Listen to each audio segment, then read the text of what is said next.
Over thinking म्हणजे नेमकं काय? मला तर वाटतं ओव्हर थिंकिंग म्हणजे मेंदूचं स्वतःचं असेल नेटफ्लिक्सचं सबस्क्रिप्शन. काही घडलं ना तर स्टोरी याच्याकडे तयारच असते.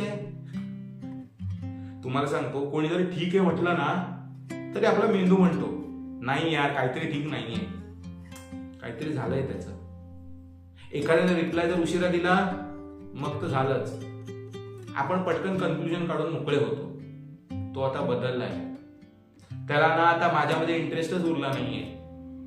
नाहीतर ना कोणाबरोबर तरी बिझी असेल आणि खरं तर तो झोपलेला असतो. एवढं सोपं असतं. ओव्हर थिंकिंग मध्ये घडणाऱ्या गोष्टी खूप लहान असतात, पण त्यावरचे रिॲक्शन फुल सिनेमा टाईप. जणू त्याच्यावर एक सिनेमा बनेल. कोणी नजरेला नजर देऊन बोललं की लगेच विचार येतो, मी जरा जास्तच स्पष्ट बोललो का? त्याला कधीच आवडलं नाहीये. मी त्याला बोलून ऑफेंड केलंय का?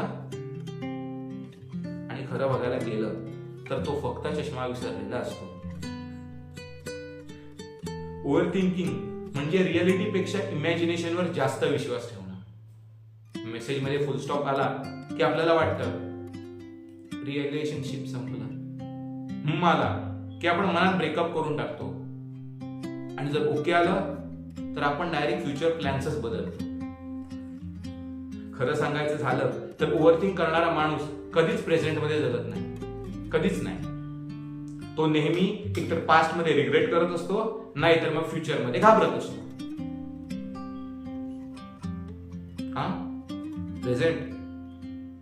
प्रेझेंट मध्ये तो फक्त अनालायसिस करतो आणि त्याला ते तेवढंच जमतं.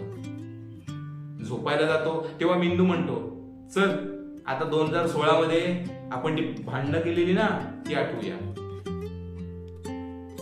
आंघोळ करताना मेंदू म्हणतो, चल आता भविष्यात काय घडणार आहे ना त्यावर वायफळ चर्चा करूया.